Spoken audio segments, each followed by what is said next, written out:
आगे मर्यादा नंबर 10 है, यानी परमेश्वर रामपाल जी की भक्ति की सफलता के लिए जो 10वां नियम है वो क्या है?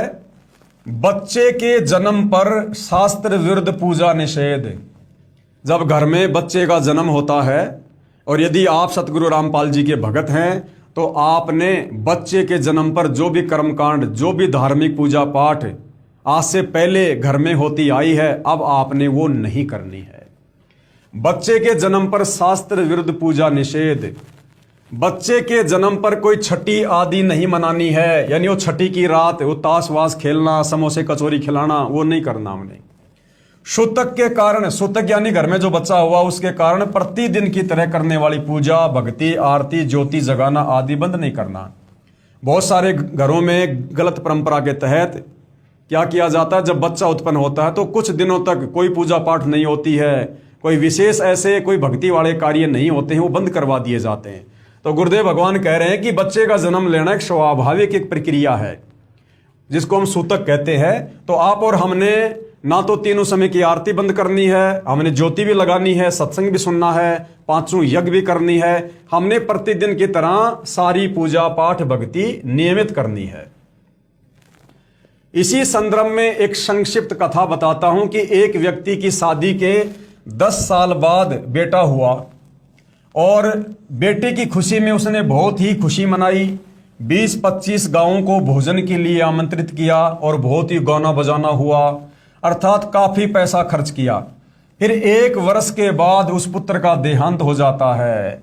फिर वही परिवार टक्कर मारकर रोता है और अपने दुर्भाग्य को कोसता है। इसलिए कबीर साहिब हमें बताते हैं कि कबीर बेटा जाया खुशी हुई, बहुत बजाए थाल, भाई आना जाना लग रहा जो कीड़ी का नाल। कि भैया जन्म और मृत्यु इस काल के 21 ब्रह्मांड का अटल नियम है।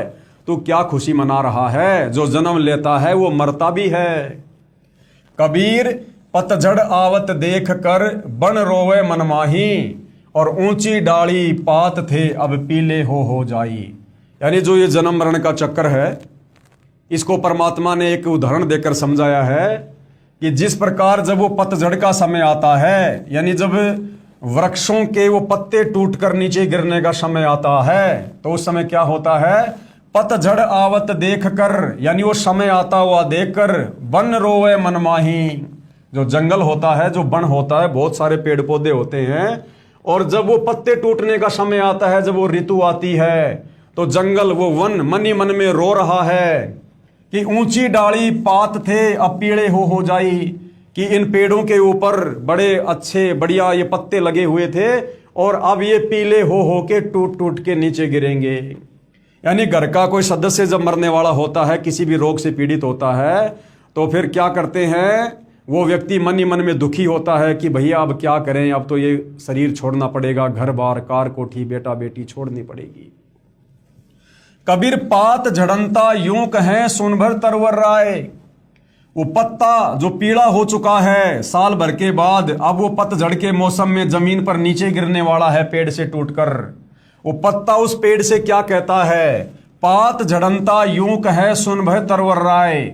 यानी वो मरने वाला व्यक्ति जिसकी मृत्यु निकट है, घर वाले जो दुखी हैं, वो उनको क्या कहता है? पात झड़नता यूं कहे सुन भर तरवर राय, अब के बिछुड़े नहीं मिला ना जाने कहां गिरेंगे जाए। वो पत्ता कहता कि हे भाई पेड़, अब मैं तेरे से बिछुड़ रहा हूं और अब का बिछड़ा हुआ ना जाने फिर मैं तेरे से कब मिलूंगा, ना जाने कहां जाके मैं गिरूंगा। तो परिवार का सदस्य कह रहा कि भाई अब मेरा शरीर छूटने का समय आ गया, अब ना जाने मैं कहां जाऊंगा, किस योनि में जाऊंगा, गधा बनूंगा, कुत्ता बनूंगा, कहां गिरूंगा। कबीर तरवर कहता पात से सुनो पात एक बात। अब वो पेड़ उस पत्ते से क्या कहता है कि कबीर तरवर कहता पात से सुनो पात एक बात, भाई यहाँ की याहे रीति है एक आवे एक जात। कि भैया इस 21 ब्रह्मांड का तो एक ही नियम है, अगर पोता जन्म ले रहा है तो दादा की टिकट कटने वाली है। फिर वो पोता थोड़े दिन खेल लेगा, कूद लेगा, नौकरी कर लेगा, बच्चे पैदा कर लेगा, 17-80 साल का होगा, फिर उसकी टिकट कटने का समय आएगा। तो कहते हैं यहाँ तो जन्म और मृत्यु भैया काल का अटल विधान है। ये तो तत्वदर्शी संत की शरण में आने के बाद ही रोग कटेगा, दूसरा कोई तरीका नहीं है। आगे नियम नंबर 11 परमेश्वर रामपाल जी के द्वारा दी गई भक्ति की सफलता के लिए। नियम नंबर 11, देई धाम पर बाल उतरवाने जाना निषेध है। यानी भाई और बहनों, समाज में इन ज्ञानहीन धर्म गुरुओं ने तत्व ज्ञान के अभाव में शास्त्र विरुद्ध साधना करवा कर अपने मनमुखी नियम लागू करवा इतनी सारी परंपराएं, प्रथाएं, रीति रिवाज, कुरीतियां पैदा कर रखी हैं कि भाई और बहनों, तत्वदर्शी संत के अलावा, परमेश्वर जी के अलावा, ये उनके विशेष आशीर्वाद से, उनकी भक्ति की शक्ति से ही छूट सकती हैं। अन्यथा इस काल में इतनी बेड़ियों में जकड़ रखा है जिसकी कोई सीमा नहीं है। तो देवी धाम पर बाल उतरवाने जाना निषेध है। यानी किसी भी देवी धाम पर, इष्ट धाम पर जब बच्चा होने के बाद हम उसके बाल वगैरह उतरवाने जाते थे, अब हमने उन जगहों पर जाकर बाल नहीं उतरवाने हैं। बच्चे के किसी देवी धाम पर बाल उतरवाने नहीं जाना है। जब देखो बाल बड़े हो गए, कटवाकर फेंक दो। एक मंदिर में देखा कि श्रद्धालु भगत अपने लड़के या लड़कियों के बाल उतरवाने आए, वहां पर उपस्थित नाई ने बाहर के रेट से 3 गुना पैसे लिए। बाहर अगर 50 रुपए में बाल कटते हैं तो वहां पर 150 रुपए लिए जाते हैं। और एक कैंची भर बाल काटकर माता पिता को दे दिए। और बाल भी वो कितने काटते हैं, 1-2 कैंची मारी, वो बाल उस बुढ़िया को दे देंगे। उन्होंने श्रद्धा से मंदिर में चढ़ा दिए। अब बताओ मंदिर में क्या करेगा देवता भाई? अरे वो देवता तेरे बाल चढ़ाने से थोड़े प्रसन्न होंगे। उन्होंने श्रद्धा से मंदिर में चढ़ाए, पुजारी ने एक थैले में डाल लिए और रात के समय उठाकर दूर एकांत स्थान पर फेंक दिए। ये केवल नाटकबाजी है। क्यों न पहले की तरह स्वाभाविक तरीके से बाल उतरवाते रहे तथा बाहर डाल दें। परमात्मा नाम से प्रसन्न होता है, पाखंड से नहीं। परमात्मा भक्ति से प्रसन्न होगा, इस पाखंड से प्रसन्न नहीं होता। आगे नियम नंबर 12 सतगुरु रामपाल जी के द्वारा दी गई भक्ति की सफलता के लिए 12वें नंबर का नियम क्या है? दहेज लेना तथा देना निषेध। दहेज ना लेना है ना देना है, विशेष तौर पर ध्यान रखना है, अन्यथा मर्यादा खंडित होगी। आप परमात्मा की भक्ति का लाभ प्राप्त नहीं कर पाओगे।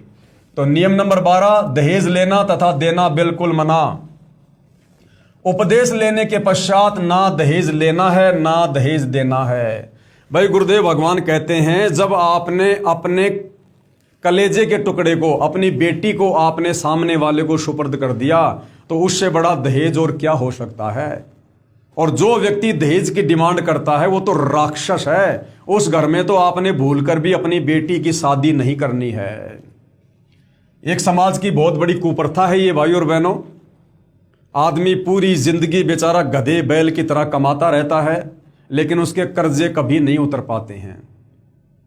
और इस दहेज के कारण ना जाने कितनी माता बहनों को कितने कष्टों का सामना करना पड़ता है, करती आ रही है।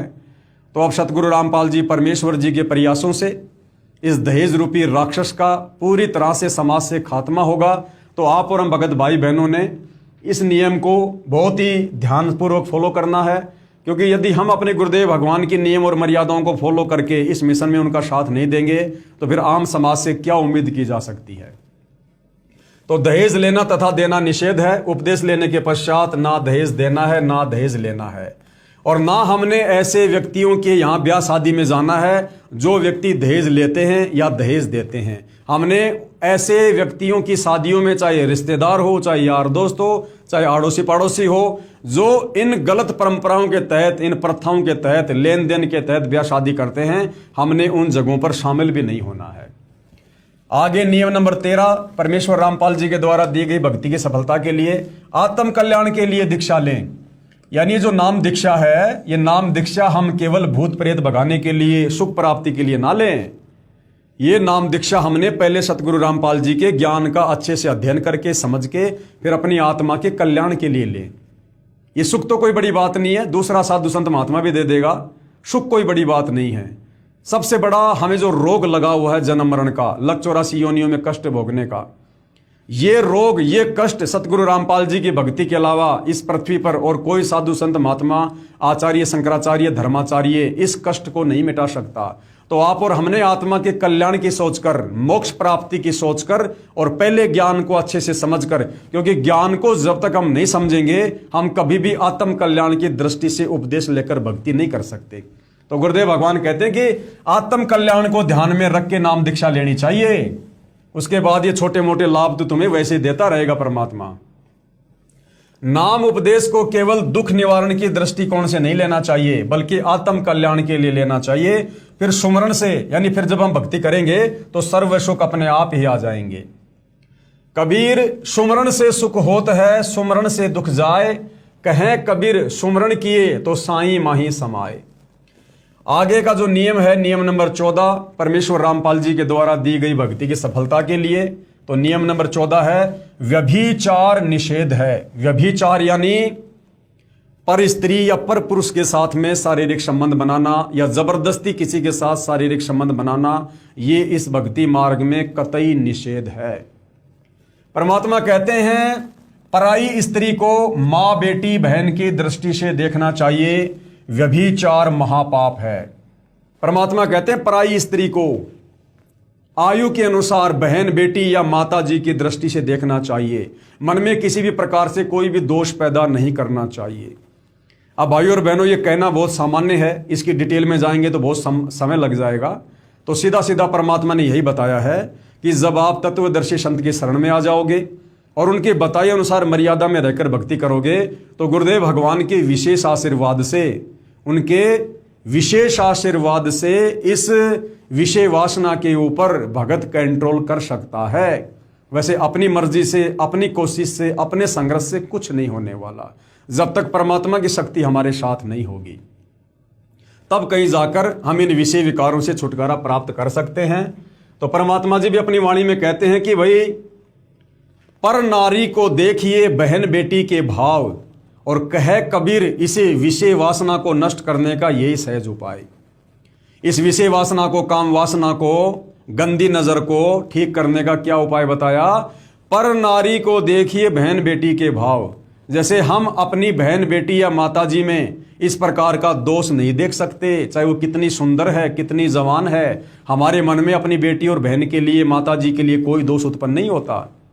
तो गुरुदेव भगवान कह रहे हैं कि आपने दूसरे की माता बहन बेटियों को भी अपनी बहन बेटी और माता की दृष्टि से देखना चाहिए कि ये भी मेरी बहन बेटी, मेरी माता जी हैं, हम सब एक ही परमात्मा के बच्चे हैं और हम सब हाड़ मांस के पुतले हैं। तब कहीं जाकर गुरुदेव के आशीर्वाद से, ज्ञान को आधार बनाने से इन विषय विकारों पर कंट्रोल शुरू होता है।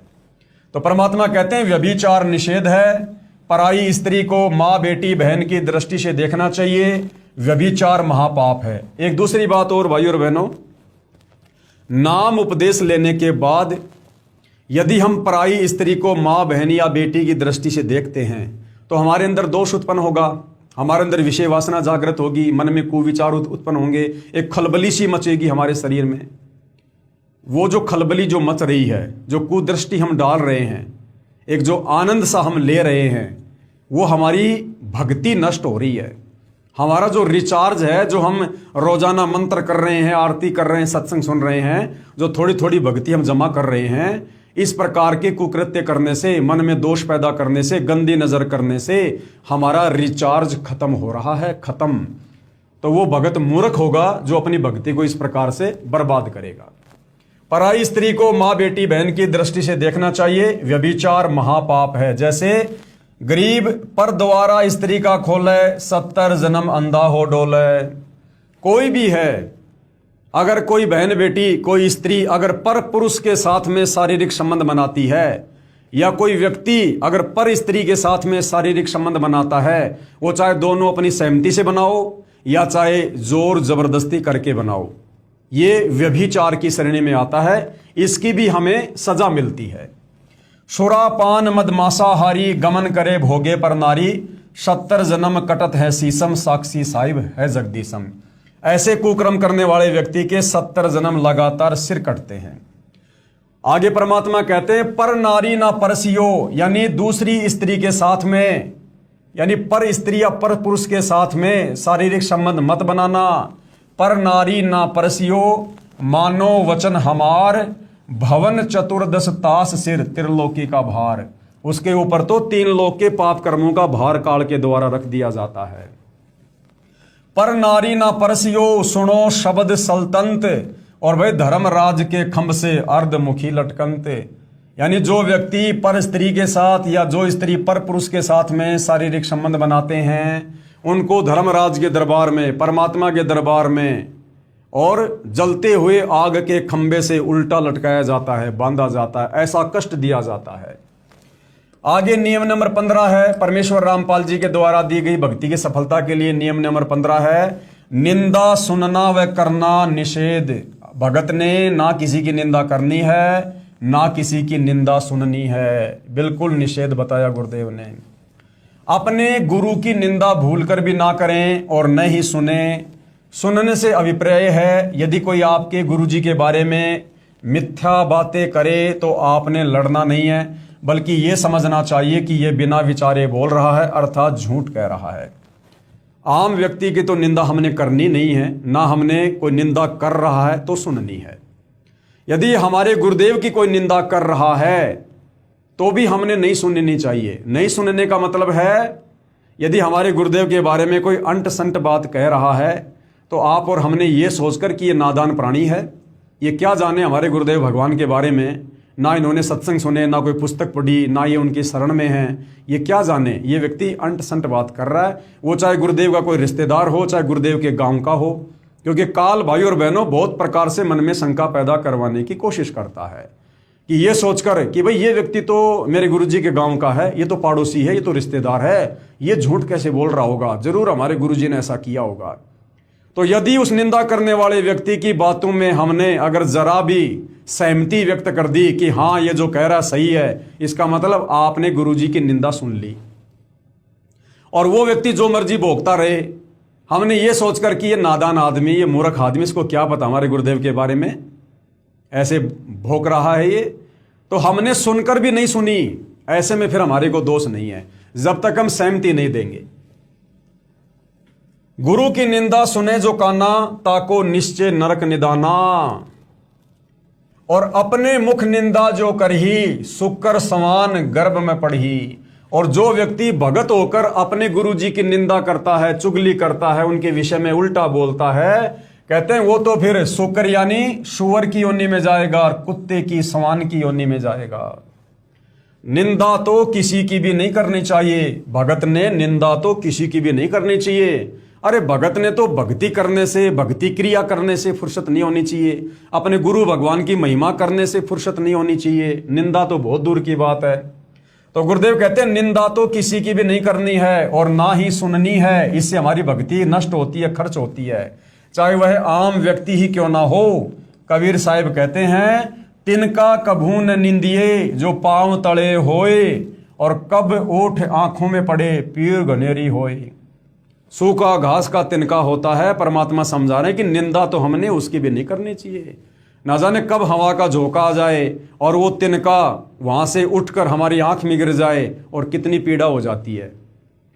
और अगर किसी जीते जी व्यक्ति की निंदा करोगे, किसी इंसान की निंदा करोगे, तो उसकी तो भाई कितनी बड़ी सजा भोगनी पड़ेगी। फिर आगे गुरुदेव भगवान कह रहे हैं नियम नंबर 16, यानी भक्ति की सफलता के लिए नियम नंबर 16, सत्संग सुनना तथा सेवा करना अनिवार्य है। यदि आपने नाम उपदेश ले लिया है तो गुरुदेव भगवान की आज्ञा अनुसार सत्संग सुनना, जो भक्ति उन्होंने दी है वो भक्ति करना, सुमरण करना, आरती करना और गुरुदेव के बताए अनुसार सेवा करना, ये अनिवार्य है। सत्संग में समय मिलते ही आने की कोशिश करें तथा सत्संग में नखरे, मान बढ़ाई करके नहीं आना चाहिए, अपितु अपने आप को एक बीमार समझकर आना चाहिए। जैसे बीमार व्यक्ति चाहे कितने ही पैसे वाला हो, चाहे उच्च अधिकारी हो, जब अस्पताल में जाता है तो उस समय उसका मकसद केवल रोग मुक्त होना होता है। जहां डॉक्टर लेटने को कहे लेट जाता है, बैठने को कहे बैठ जाता है, बाहर जाने का निर्देश मिले तो बाहर चला जाता है, फिर अंदर आने के लिए आवाज आए तो चुपके से अंदर आ जाता है। ठीक इसी प्रकार यदि आप सत्संग में आते हो तो आपको सत्संग में आने का लाभ मिलेगा, अन्यथा आपका आना निष्फल है। सत्संग में जहां बैठने को मिल जाए वहीं बैठ जाएं, जो खाने को मिल जाए उसे परमात्मा कबीर साहिब की रजा से प्रसाद समझकर खाकर प्रसन्न चित्त रहें। यानी चौधरी बनने से काम नहीं चलेगा भाई। इस भक्ति मार्ग में दास भाव, दास बनने से, आधीन भाव अपनाने से बात बनेगी। चौधरियों से परमात्मा प्रसन्न नहीं होता। गुरु जी के दर्शन से बहुत लाभ मिलता है। कबीर परमेश्वर जी ने कहा है कि कबीर संत मिलन को चालिए तज माया अभिमान, यानी हर प्रकार से दास भाव अपनाकर गुरु जी के दर्शनों के लिए जाना चाहिए। भाई जो जो कदम आगे रखे वो यज्ञ समान। इस प्रकार जब हम दास भाव से अपने गुरु जी के दर्शन को जाएंगे, सत्संग में जाएंगे, तो वो हमारी भक्ति में ऐड होगा।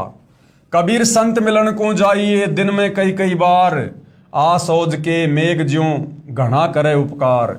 कबीर दर्शन साधु का परमात्मा आवे याद, लेखे में वो है घड़ी बाकी के दिन बर्बाद। कबीरा दर्शन साधु का मुख पर बसे सुहाग, भाई दर्श उन्हीं को होते हैं जिनके पूर्ण भाग। आगे नियम नंबर 17, परमेश्वर रामपाल जी की भक्ति की सफलता के लिए नियम नंबर 17, गुरु जी के समान किसी को महत्व नहीं देना है। अब भाई और बहनों देखो, ये बहुत ही महत्वपूर्ण नियम है। हालांकि नियम तो सारे महत्वपूर्ण हैं, लेकिन कुछ नियम हैं जिनका हमने सख्ताई से पालन करना होता है, विशेष ध्यान देना होता है। गुरु जी के समान किसी को महत्व नहीं देना। बार बार दास इन वीडियोज में एक ही बात बोलता आ रहा है कि वो कबीर परमात्मा सतलोक से चलकर खुद ही पृथ्वी पर प्रकट होकर तत्वदर्शी संत की भूमिका करता है। सत्संग यहां कबीर भगवान के अलावा कोई कर ही नहीं सकता। इस काल के लोक में सच उनके अलावा कहने की किसी की हिम्मत होती नहीं है। जगत गुरु वो कबीर परमात्मा खुद ही सतलोक से चलकर यहां पर जगत गुरु की उपाधि प्राप्त करता है। दूसरा कोई जगत को ज्ञान देने वाला है ही नहीं यहां पर। इसलिए आज वर्तमान में धरती पर सतगुरु रामपाल जी जो जगत गुरु हैं, तत्वदर्शी संत हैं, पूर्ण संत हैं, ये स्वयं कबीर भगवान हैं। इसलिए यहां पर कहा गया है कि गुरु जी के अलावा किसी को महत्व नहीं देना चाहिए।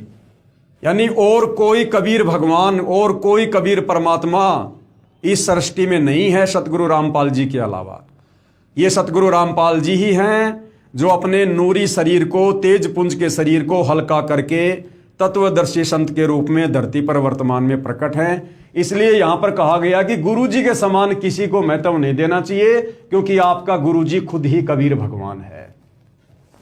यदि कहीं पर पाठ या सत्संग चल रहा हो या वैसे गुरु जी के दर्शनों के लिए जाते हो, तो सर्वप्रथम गुरु जी को दंडवत लंबा लेटकर प्रणाम करना चाहिए।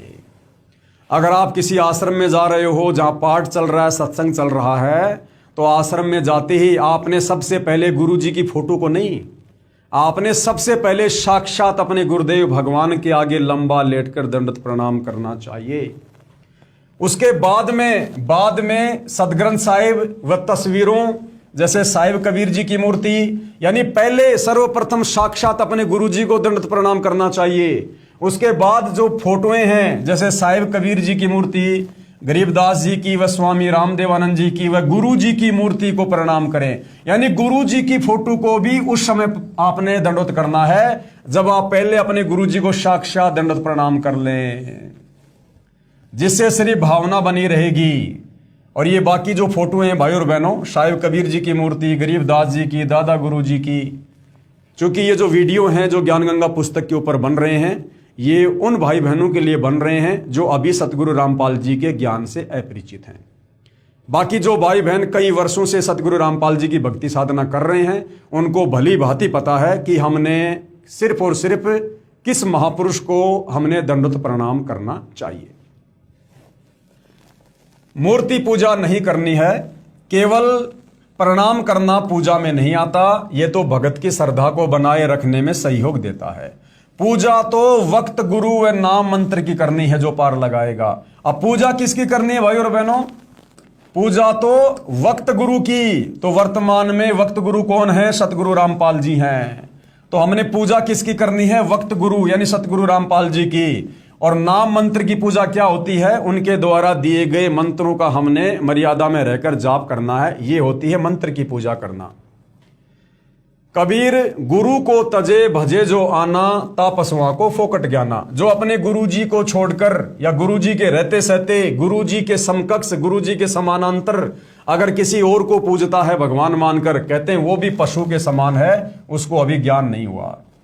कबीर गुरु गोविंद दो खड़े काके लागू पाए, और बलिहारी गुरु आपना जिन गोविंद दिया मिलाए। कहते हैं गुरु और भगवान, अगर कोई ये मानता कि गुरु के अलावा दूसरा भगवान होता है, तो अगर वो भगवान भी खड़ा हो और गुरु भी खड़ा हो, और आपने अगर गुरु से उपदेश ले रखा है, तो कहते हैं उस भगवान से पहले अपने गुरु जी को दंडवत प्रणाम करना है, उस भगवान को प्रणाम नहीं करना। कबीर गुरु बड़े हैं गोविंद से मन में देख विचार, कि भाई गुरु जी तो भगवान से भी बड़े हैं, क्योंकि भगवान खुद ही गुरु बनकर आते हैं। मन में देख विचार, मन में देख विचार करने का मतलब है ज्ञान आधार से विचार कर, और हरि सुमरे सो रह गए गुरु भजे होय पार। कबीर हरि के रूठत्या गुरु की शरण में जाए, कहे कबीर जब गुरु रूठ गए तो वो भगवान भी फिर कुछ नहीं करेगा। कबीर सात समुद्र की मसी करूं, लेखनी करूं बन राय, और धरती का कागज करूं तो गुरु गुण लिखा न जाए। अब ऐसे जगत गुरु के गुण भाई कोई कैसे लिख सकता है, जिस गुरु की शरण में आने के बाद हमारा लक 84 योनियों का झंझट मिट गया। गधा बनना था, कुत्ता बनना था, सुअर बनना था, टट्टी खाना था, गोबर खाना था, किसी ने उल्टी कर दी वो चाटनी थी, जंगल में जाना था, कोई भेड़िया खाता, कोई शेर खाता, पाड़ पाड़ के खाता।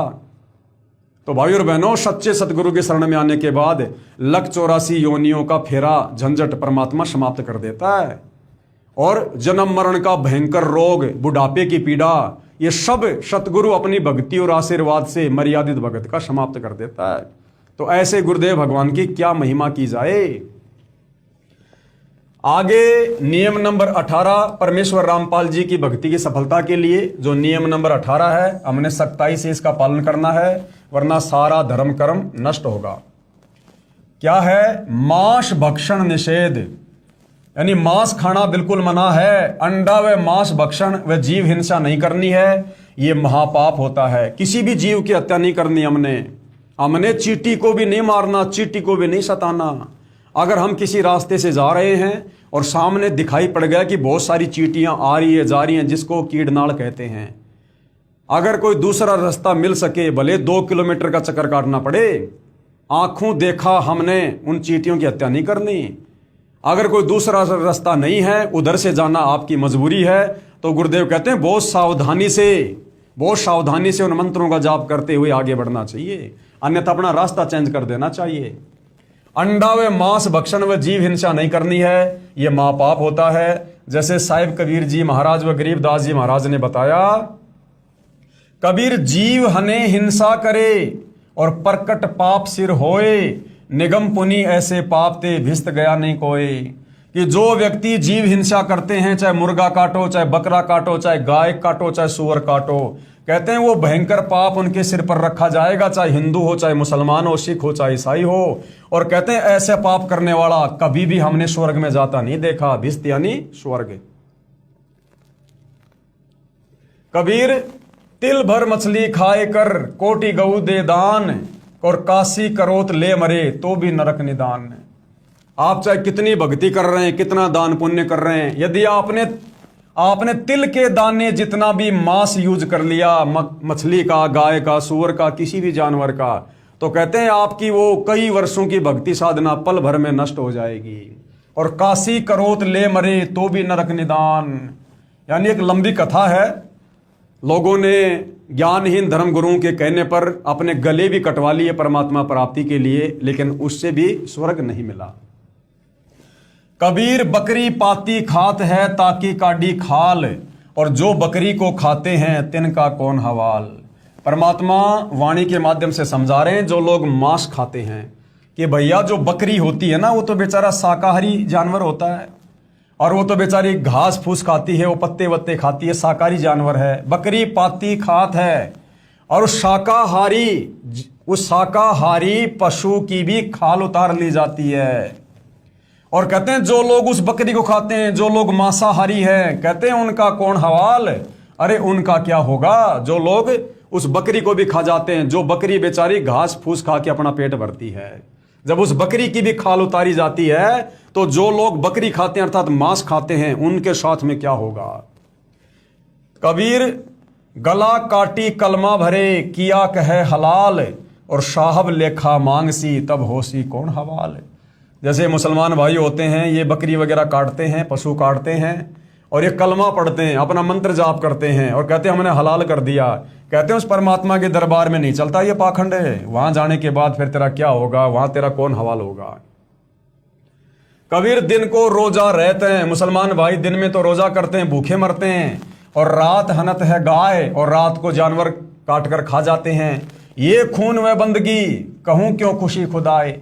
एक तरफ तो तुम जो है भक्ति कर रहे हो, तुम रोजा रख रहे हो उस परमात्मा के लिए, सारा दिन भूखा मरते हो, और रात को उसी भगवान की आत्मा, उसी अल्लाह की रूह, उस बकरी को, उस गाय को तुम काट के खा जाते हो।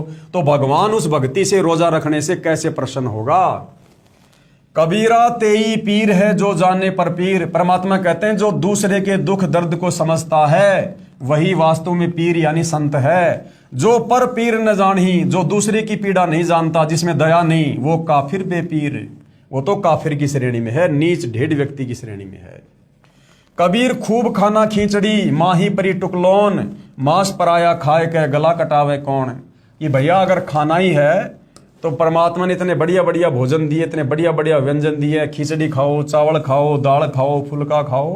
अरे दूसरे का मांस खा के अगले जन्म में अपना गला कौन कटवाएगा। क्यों ऐसी आफत मोल ले रहे हो। आज तुम गला काट रहे हो, अगले जन्म में फिर तुम्हारा भी गला कटेगा। कबीर मुसलमान मारे कर्द सो हिंदू मारे तलवार, कहे कबीर दोनों मिले हैं जम के दरबार। मुसलमान कहते हैं हम तो भैया धीरे धीरे मारते हैं, हलाल करते हैं, और हिंदू कहते हैं हम तो एक झटके में मार देते हैं तलवार से।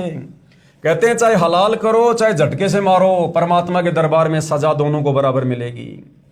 कबीर मांस आहारी मानव परतेश राक्षस जान। जो व्यक्ति मांस भक्षण करता है वो तो साक्षात राक्षस की श्रेणी में है, और उसकी संगति मति हरे। उसकी संगति करने से हमारी भी बुद्धि भ्रष्ट हो जाएगी और होई भक्ति में हानि।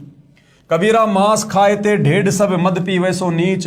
जो व्यक्ति मांस खाते हैं परमात्मा ने उसको ढेढ़ यानी नीच व्यक्ति की संज्ञा दी है, और जो शराब पीता उसको नीच कहा है। कुल की दुर्मति पर हरे राम कहे सो ऊंच। मांस खाने वाला, शराब पीने वाला, उसकी दुर्गति होती है, परिवार की दुर्गति होती है। और जो व्यक्ति राम यानी परमात्मा का नाम जपता है तत्वदर्शी संत से उपदेश लेकर, कहते हैं वो असल में ऊंच व्यक्ति है। वो जाति से भले नीचा है लेकिन असल में परमात्मा की दृष्टि में वो सबसे ऊंचा है जो परमात्मा का नाम जपता है। कबीर मांस मछरिया खात है सुरापान से हेत, ते नर नरक में जाएंगे माता पिता समेत। गरीब जीव हिंसा जो करत हैं या आगे क्या पाप, और कंटक जूनी जिहान में सिंह भेड़िया और सांप। जोटे बकरे मुर्गे ताई लेखा सब ही लेत गोसाई। कि चाहे किसी भी जानवर की हत्या कर लो भैया परमात्मा सबका लेखा लेगा। मृग मोर मारे महमंता, अचराचर है जीव अनंता। जीव्या स्वाद हिते प्राणा। अपनी जीव के स्वाद के लिए जो तुम जीवों की हत्या कर रहे हो ना, नीमा नाश गया हम जाना। कहते हैं उसका तो परिवार सहित सत्यानाश होता है। और तितर लवा बुटेरी चिड़िया खूनी मारे बड़े अंगड़िया। अदले बदले लेखे लेखा समझ देख सुन ज्ञान विवेका। गरीब शब्द हमारा मानियो और सुनते हो नरनार।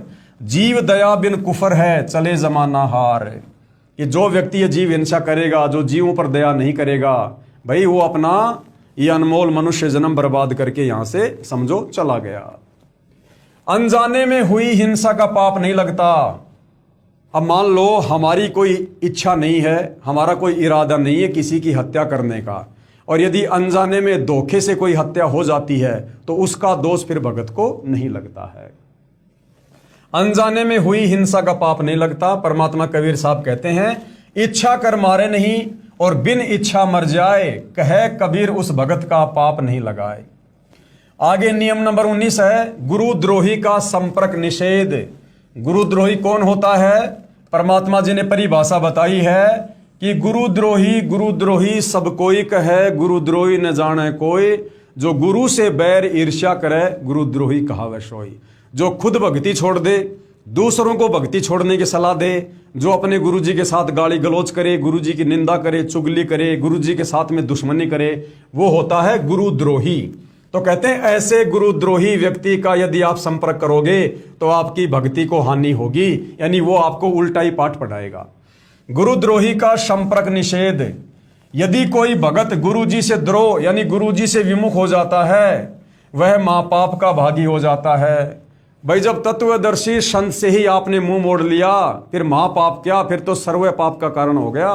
फिर तो गधा कुत्ता सुअर पता नहीं क्या क्या योनियां भोगेगा, कष्ट भोगेगा, वह महापाप का भागी हो जाता है। यदि किसी को मार्ग अच्छा ना लगे, अगर किसी को ये भक्ति मार्ग अच्छा नहीं लगता है तो अपना गुरु बदल लो। यदि वह पूर्व गुरु के साथ बैर व निंदा करता है तो वह गुरुद्रोही कहलाता है। मान लो मैं पवन दास, मैंने सतगुरु रामपाल जी से उपदेश लिया और यदि मुझे आगे चलकर लगता है कि ये मार्ग सही नहीं है, गुरु पूरा नहीं है, तो गुरुदेव कहते हैं कि बेटा बहुत बढ़िया काम है कि तू चुपचाप भक्ति छोड़ दे, लेकिन तू किसी और पंथ में गया और गुरु के पास गया और वहां जाकर यदि तू फिर अपने पहले वाले गुरु की निंदा चुगली करेगा फिर तेरे से बड़ा नरक का भागी कोई और नहीं होगा। यदि किसी को मार्ग अच्छा ना लगे तो अपना गुरु बदल सकता है। यदि वह पहले वाले गुरु के साथ बैर व निंदा करता है, क्योंकि बहुत सारे भगत भाई बहन बरसों से सतगुरु रामपाल जी की शरण में रहे, लेकिन भाई उनके माड़े संस्कार, वो इस भक्ति मार्ग को समझ नहीं पाए, गुरु को पहचान नहीं पाए। उन्होंने बरवाला कांड के बाद या करोथा कांड के बाद या किसी और कारण से भक्ति छोड़ दी, दूसरे पंथों में चला गया और फिर काल प्रेरणा से सतगुरु रामपाल जी की निंदा चुगली करने लग गया। तो ऐसी आत्माओं के लिए परमात्मा कह रहे हैं कि भैया अगर तुम्हें सतगुरु रामपाल जी का मार्ग अच्छा नहीं लगता तो छोड़ दो, कोई बात नहीं है। आगे तुमने जो मार्ग पकड़ लिया अपनी सोच आधार से कि ये बहुत अच्छा मार्ग है, तो उस मार्ग पर जुड़कर फिर उस मार्ग में आगे बढ़ो, भक्ति करो, फिर निंदा चुगली में ना पड़ो, वरना बहुत भयंकर पाप के भागी बनोगे। यदि वह पहले वाले गुरु के साथ बैर व निंदा करता है तो वह गुरुद्रोही कहलाता है। ऐसे व्यक्ति से भक्ति चर्चा करने में उपदेशी को दोष लगता है, उसकी भक्ति समाप्त होती है। ध्यान रखना भाई और बहनों, ऐसे व्यक्तियों से जो सतगुरु रामपाल जी की भक्ति को छोड़ चुके हैं, दूसरे पंथों में चले गए हैं या फिर मनमुखी साधना शुरू कर दी है, वो व्यक्ति यदि हमसे ज्ञान चर्चा करना चाहें तो हमने उनके साथ तो ज्ञान चर्चा भी नहीं करनी है। क्यों? क्योंकि वो व्यक्ति उल्टी बातें करेगा और बेवजह हमने अपने गुरु जी की निंदा सुननी पड़ेगी, तो इससे हमारी भक्ति समाप्त हो जाती है। गरीब गुरुद्रोही की पैड़ पर जे पग आवे बीर, 84 निश्चय पड़े सतगुरु कहे कबीर। गुरुद्रोही की पैड़ क्या होती है? यानी गुरुद्रोही के नक्शे कदम पर चलना, पैर वाले नक्शे कदम पर नहीं कि कोई गुरुद्रोही आगे आगे जा रहा है, हम उसके पीछे पीछे जा रहे हैं और यदि उसकी पैर की पैड़ यानी निशान पर हमारा पैर रखा गया तो नामखंड हो गया, नहीं। गुरुद्रोही की पैड़ का मतलब होता है गुरुद्रोही जो गुरु जी के विरुद्ध बातें बताए, हमने उनको फॉलो नहीं करना है। यदि हमने फॉलो किया तो फिर हम निश्चित 84 लाख योनियों में जाएंगे। कबीर जान बूझ सांची तजे, करे झूठे से ने, जाकी संगत हे प्रभु शौपन में बिना दे। जो व्यक्ति सच्चे सतगुरु से तत्वदर्शी संत से उपदेश लेकर इतना ज्ञान समझकर फिर यदि वो जानबूझ के बकवाद करता है, भक्ति छोड़ता है, तो कहते हैं ऐसे व्यक्ति के दर्शन तो भगवान हमें कभी शौपन में भी ना हो, शौपन में भी। अर्थात गुरुद्रोही के पास जाने वाला भक्ति रहित होकर नरक व लक 84 जूनियों में चला जाएगा। आगे नियम नंबर 20 है भाई और बहनों, परमेश्वर रामपाल जी की भक्ति की सफलता के लिए नियम नंबर 20 जुआ निषेध है। जुआ खेलना, सट्टा लगाना, ताश खेलना, जुआ खेलना, ये इस भक्ति मार्ग में बिल्कुल मना है। एक तो गुरु का वचन हो गया, अगर खेलेंगे तो गुरु जी का वचन टूटेगा। दूसरा, ये एक प्रकार से सट्टा है, समय की बर्बादी है, आपके मन को डगमग करने वाला है, विचलित करने वाला है। जुआ निषेध, जुआ ताश कभी नहीं खेलना चाहिए और ना जुआ ताश खेलने वालों के पास में बैठना चाहिए, क्योंकि गलत काम करना, गलत काम को होते हुए देखना या उसमें सहयोग करना बराबर के दोषी बनते हैं। कबीर मांस बखे और मद पीवे और धन वैश्या सो खाए, और जो जुआ खेले चोरी करे वो अंत समोड़ा जाए। जो व्यक्ति मांस खाता है, शराब पीता है और लड़कियों से वैश्यावर्ती के माध्यम से जो धन आता है, जो उससे अपना जीवन निर्वाह करता है, जो व्यक्ति जुआ ताश खेलता है, चोरी करता है, परमात्मा कहते हैं अंत में उसका सर्वनाश होता है परिवार सहित। मांस बखे मद पीवे और धन वैश्या सो खाए, जुआ खेले चोरी करे वो अंत समोड़ा जाए। आगे भाई और बहनों, जो लास्ट नियम है, नियम नंबर है 21, परमेश्वर रामपाल जी की भक्ति की सफलता के लिए नियम नंबर 21। नाचना गाना निषेध है। भक्ति मार्ग में ये ढोंग, ये ड्रामेबाजी बिल्कुल नहीं चलती है। किसी भी प्रकार के खुशी के अवसर पर नाचना व अश्लील गाने गाना भक्ति भाव के विरुद्ध है।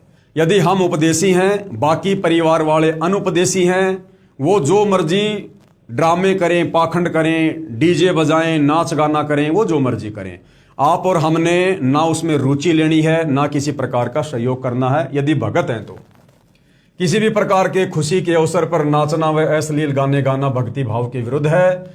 जैसे एक समय एक विधवा बहन किसी खुशी के अवसर पर अपने रिश्तेदार के घर पर गई हुई थी। सभी खुशी के साथ साथ नाच गा रहे थे, परंतु वह बहन एक तरफ बैठकर प्रभु चिंतन में लगी हुई थी। फिर उसके रिश्तेदारों ने उससे पूछा कि आप ऐसे क्यों निराश बैठे हो, आप भी हमारे की तरह नाचो गाओ और खुशी मनाओ। इस पर वह बहन कहती है कि किसकी खुशी मनाऊं, मुझ विधवा का एक ही बेटा था, वो भी भगवान को प्यारा हो चुका है, अब क्या खुशी है मेरे लिए। ठीक इसी प्रकार इस काल के लोक में प्रत्येक व्यक्ति की स्थिति है। यहां पर गुरु नानक देव जी की वाणी है कि भाई ना जाने ये काल की कर डारे। ये 21 ब्रह्मांड का स्वामी नकली भगवान, ये ब्रह्मा विष्णु महेश का पिता, दुर्गा का पति, ये काल है। ना जाने काल की कर डारे और किस विध डल जा पास आवे, ना जाने बाजी कौन सी साइड में पलट जाए। और वही जिनादे सिरते मौत खुड़क दी उनानू केड़ा हासावे, जिनके सिर पर यह काल की मौत मंडरा रही है, एक सेकंड का भरोसा नहीं, यहां पर क्या से क्या हो जाए। कहते हैं उन लोगों को जो ये ज्ञान है वो यहां पर काल के लोक में किस बात की खुशी मनाए। साध मिले साड़ी शादी होंदी। भगत को असली खुशी क्या होती है? भगत को असली खुशी क्या होती है? साध मिले, यानी जब कोई भगत मिलता है तो नानक जी कहते हैं कि साध मिले साड़ी शादी होंदी, यानी मुझे उस समय खुशी होती है जब मेरे जैसे विचारों का कोई भगत मुझे मिलता है। और बिछड़ जा दिलगिरी वे, और जब वो मेरे से दूर होता है तो मुझे वापस दुख होता है। अख दे नानक सुनो जिहाना मुश्किल हाल फकीरी वे। नानक जी कहते हैं इस काल के लोक में भक्ति करना बड़ा मुश्किल है। फकीरी यानी भक्ति। कबीर साहिब जी महाराज भी कहते हैं, कबीर झूठे सुख को सुख कहें और मान रहा मनमोद, सकल चबीना काल का कुछ मुख में कुछ मोद। कबीर परमात्मा कहते हैं इस काल ने तुम्हारे को जो झूठे सुखों में लोभ लालच दे रखा, उलझा रखा ना, ये बेटा तेरी, ये बेटी तेरी, ये कार तेरी, ये कोठी तेरी, ये जमीन तेरी, ये दुकान तेरी, ये मकान तेरा, ये नौकरी तेरी, ये धन तेरा। कहते हैं झूठे सुख को सुख कहे ये मान रहा मनमोद, ये तो सकल चबीना काल का, ये बेटा बेटी भाई बंधु रिश्तेदार काल एक सेकंड में ले जाएगा उठा के, जो भक्ति नहीं करते, मर्यादा में नहीं रहते। ये प्रॉपर्टी, ये जमीन, ये मकान, व्यापार एक सेकंड में नष्ट हो जाते हैं। ये सकल चबीना काल का, ये तो काल का आहार है। कुछ मुख में कुछ मोद, कुछ मुख में कुछ गोद, कुछ तो उसके मुंह में है और कुछ अभी उसकी गोद में है, ना जाने कब उठा लेगा। तो यहां पर किस चीज पर हम खुशी जाहिर करें? कबीर बेटा जाया खुशी हुई बहुत बजाए थाल, ये तो आना जाना लग रहा जो कीड़ी का नाल। विशेष यहां गुरुदेव भगवान हमें क्या समझा रहे हैं? स्त्री तथा पुरुष दोनों ही परमात्मा प्राप्ति के अधिकारी हैं, यानी जिसको मानव शरीर प्राप्त है वो परमात्मा प्राप्ति का अधिकारी है। वो चाहे हिजड़ा हो, चाहे वो किन्नर हो, चाहे स्त्री हो, चाहे पुरुष हो, जो मानव शरीर में है वो परमात्मा प्राप्ति के अधिकारी हैं। स्त्री तथा पुरुष दोनों ही परमात्मा प्राप्ति के अधिकारी हैं। स्त्रियों को मासिक धर्म के दिनों में भी अपनी दैनिक पूजा, ज्योति लगाना आदि बंद नहीं करना चाहिए, न ही किसी के देहांत या जन्म पर किसी दैनिक पूजा कर्म बंद करना चाहिए। माता बहनें होती हैं जिनको मासिक धर्म होता है, जो पीरियड के दिन होते हैं, उस समय गुरुदेव भगवान कहते हैं कि नकली धर्म गुरुओं ने तो लोगों को शास्त्र विरुद्ध साधना करवाकर भक्ति से दूर करना है काल प्रेरणा से। काल यही चाहता कि कोई सत भक्ति ना कर ले, कोई निसंशय होकर भक्ति ना कर ले। तो इन काल के दूतों ने, नकली संतों ने तो समाज में तरह तरह की धारणाएं फैला रखी हैं कि जिस माता बहन को पीरियड होता है तो मासिक धर्म के समय वो खाना नहीं बना सकती, पूजा नहीं कर सकती, दीपक नहीं जला सकती, फलाना दिखना।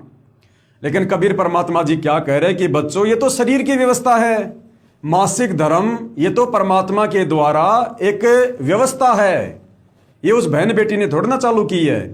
अब जैसे किसी व्यक्ति को कोई जुकाम लग जाती है, अब जुकाम लगेगी तो शरीर का जो अपशिष्ट पदार्थ होता है वो नाक के माध्यम से बाहर निकलेगा। बार बार हम नाक के माध्यम से बाहर निकालेंगे क्योंकि वो अपशिष्ट पदार्थ है, वो अगर शरीर में रहेगा तो नुकसान करेगा। अब कोई कहे भैया तेरे को तो जुकाम लग गई, तेरे शरीर से तो अपशिष्ट पदार्थ बाहर आ रहा है, एक गंदा पदार्थ बाहर आ रहा है, तू ज्योत मत लगा, तू मंत्र जाप मत कर, तू भक्ति मत कर, तो ये उचित थोड़ी है। वो शरीर की व्यवस्था है। इसी प्रकार माता बहनों का जो मासिक धर्म होता है ये एक प्रकार की व्यवस्था है। वो जो गंदा खून होता है वो बाहर निकलता है, उसमें माता बहनों को कोई दोष नहीं है, भक्ति मार्ग में कोई बाधा नहीं है, किसी प्रकार का कोई नुकसान नहीं है। हाँ ठीक है, अपनी जो शरीर की जो स्वस्थता है, जो कपड़ों की जो स्वस्थता है वो रखो, बाकी परमात्मा का नित्य नियम करो, दंडवत करो, भक्ति करो, पूजा करो, खाना बनाओ, सारे काम करने हैं। तो अब हमने शास्त्र विरुद्ध जो धारणाएं नकली संतों ने फैला रखी थी, हमने उनको दूर करना है और हमने परमेश्वर के बताए अनुसार भक्ति करनी है। नोट, आगे गुरुदेव क्या कह रहे हैं, जो भगत जन इन 21 सूत्रीय आदेशों का पालन नहीं करेगा उसका नाम समाप्त हो जाएगा। नाम समाप्त होने का मतलब है कि उसको नाम से मिलने वाले लाभ बंद हो जाएंगे। अन्यथा परमात्मा का नाम भाई और बहनों अखंड है, ये कभी खंड नहीं होता है। साहिब का नाम अखंड है और सकल सब खंड। नाम यानी शब्द से परमात्मा ने सृष्टि रची है, शब्द का कभी विनाश नहीं होता, शब्द कभी खंड नहीं होता। तो नाम परमात्मा का है, नाम कभी खंड नहीं होता। लेकिन यहां पर नाम खंड होने का मतलब है जो नाम आपको मिला हुआ है, यदि आप इन मर्यादाओं का पालन नहीं करेंगे, एक भी मर्यादा तोड़ेंगे, तो नाम से आपको जो लाभ मिलना है वो लाभ मिलना बंद हो जाएगा। जैसे किसी के घर में लाइट आना बंद हो गई तो भाई कोई ट्रांसफार्मर थोड़े खंड हो गया, थर्मल पावर थोड़ा ना खंड हो गया जहां से लाइट आ रही है। उस व्यक्ति ने या तो कोई गलती कर दी जिससे उसके घर की लाइन फॉल्ट हो गई, या उसने बिजली का बिल भरना बंद कर दिया जिससे आगे से उसका कनेक्शन काट दिया गया है। इस प्रकार से जो व्यक्ति इन 21 सूत्रीय नियमों का पालन नहीं कर सकता उस व्यक्ति की भक्ति नहीं चलेगी। यदि अनजाने में कोई गलती हो भी जाती है तो वह माफ हो जाती है। अगर आपसे अनजाने में कोई गलती हो गई, यहां तक कि यदि अनजाने में धोखे से आपको किसी ने शराब पिला दी, बियर पिला दी, मांस खिला दिया धोखे से, और बाद में आपको पता चला कि ऐसे ऐसे धोखे से मुझे मांस खिला दिया गया है, तो उस समय ऐसी स्थिति में आपका नाम खंड नहीं माना जाता है, क्योंकि वो आपने जानबूझ के नहीं किया, आपके साथ में विश्वासघात किया गया है काल प्रेरणा से। ऐसे में फिर भी आपको शंका है तो आप अपने गुरुदेव भगवान के पास जाकर फिर से नाम शुद्ध करवा सकते हैं। अन्यथा मंत्र जाप करना नहीं छोड़ना, आरती करना नहीं छोड़ना, भक्ति करनी बिल्कुल भी नहीं छोड़नी है। तो अनजाने में कोई गलती हो जाती है तो उसका कोई दोष नहीं है। यदि अनजाने में कोई गलती हो भी जाती है तो वह माफ हो जाती है, और यदि जानबूझकर कोई गलती की है तो वह भगत नाम रहित हो जाएगा। लेकिन भैया जानबूझकर की गई गलती से फिर यह नाम अपना लाभ नहीं देगा। इसका समाधान यही है कि गुरुदेव जी से क्षमा याचना करके दोबारा नाम उपदेश लेना होगा। कृपया आगे पढ़ें उन भक्तों की आप बीती जो शास्त्र विरुद्ध साधना त्याग कर उपरोक्त नियमों का पालन करके कितने सुखी हुए हैं, और पहले सब लोक वेद वाली पूजाएं करके महादुखी थे। यानी गुरुदेव कह रहे हैं कि बच्चों, अब तुम्हें नियम और मर्यादाओं की जो बेसिक जानकारी है, भक्ति की शुरुआत करने के लिए किन किन मर्यादाओं का ध्यान रखना होता है, वो तुम्हें इन 21 सूत्रीय नियमों के माध्यम से बता दिया गया है। अगर जानबूझकर गलती करोगे, नाम तोड़ोगे, तो परमात्मा की भक्ति का कोई लाभ नहीं मिलेगा। अनजाने में गलती हो गई, किसी ने धोखा कर दिया, विश्वासघात कर दिया, तुम्हारी कोई मर्यादा तोड़वा दी, तो ऐसे में तुम्हारा नाम खंड नहीं होगा। फिर भी शंका है तो गुरुदेव के पास जाकर प्रार्थना करके पुनः नाम उपदेश करवा सकते हैं। अब आगे गुरुदेव भगवान कह रहे हैं कि इस पुस्तक में आगे आपको उन लोगों की आत्मकथा, उनके इंटरव्यू सुनाए जाएंगे, बताए जाएंगे, जो पहले तत्व ज्ञानहीन धर्म गुरुओं की शरण में जाकर और शास्त्र विरुद्ध साधना करके महादुखी थे, भक्ति करते करते भी दुखी थे, और जब से उन्होंने तत्वदर्शी संत की शरण में आकर शास्त्र अनुकूल साधना शुरू की है, उसके बाद उनके दुख कैसे सुखों में तब्दील हो गए वो अपने मुख से बता रहे हैं। तो उनके इंटरव्यू सुनकर भी आप और हमें दृढ़ता मिलेगी जो इस पुस्तक में लिखे हुए हैं। लेखक सतगुरु रामपाल जी महाराज, सतलोक आश्रम बरवाला, जिला हिसार, हरियाणा, भारत। तो भाइयों और बहनों, आज पूज्य गुरुदेव भगवान के आशीर्वाद से हमने भक्ति की शुरुआत से पहले जिन नियम और मर्यादाओं की हमें अच्छे से जानकारी होनी चाहिए, आज हमें परमेश्वर जी ने वो जानकारी हमें उपलब्ध करवाई है। हमने बहुत ही सावधान होकर भक्ति मार्ग पर चलना है। आगे भाइयों और बहनों, इस पवित्र पुस्तक ज्ञान गंगा में संपूर्ण सृष्टि रचना का वर्णन है। जिस सृष्टि रचना को समझे बिना हम किसी भी धर्म के धर्म ग्रंथ से परिचित नहीं हो सकते। हम सतगुरु रामपाल जी का कितना ज्ञान सुन लें, कितनी मर्यादाओं की जानकारी हो जाए, यदि सृष्टि रचना पर हमने विश्वास नहीं किया, यदि सृष्टि रचना से हम पूर्णतया परिचित नहीं हुए, तो हम भक्ति मार्ग पर कभी भी गफलत कर सकते हैं। कोई भी हमें डगमग कर सकता है। और ये सृष्टि रचना प्रत्येक धर्म के धर्मशास्त्र में प्रमाणित है, वर्णित है, लेकिन हमारे तत्व ज्ञानहीन धर्म गुरु हमें नहीं समझा पाए। कारण यही था कि उनको स्वयं तत्व ज्ञान नहीं था। तो अगले वीडियो में पूज्य गुरुदेव भगवान के आशीर्वाद से इस पवित्र पुस्तक ज्ञान गंगा में हम सृष्टि रचना के विषय में प्रमाणित जानकारी प्राप्त करेंगे, ताकि हम भक्ति मार्ग पर दृढ़ होकर आगे बढ़ सके। तो भाइयों और बहनों, आज के वीडियो में केवल इतना ही। परमेश्वर हमें आशीर्वाद दे, आज्ञा दे, सद्बुद्धि दे, हमारा मार्गदर्शन करें, हमें भ्रमने भटकने से बचाएं। बंदी छोड़ सतगुरु रामपाल जी परमेश्वर जी की जय हो।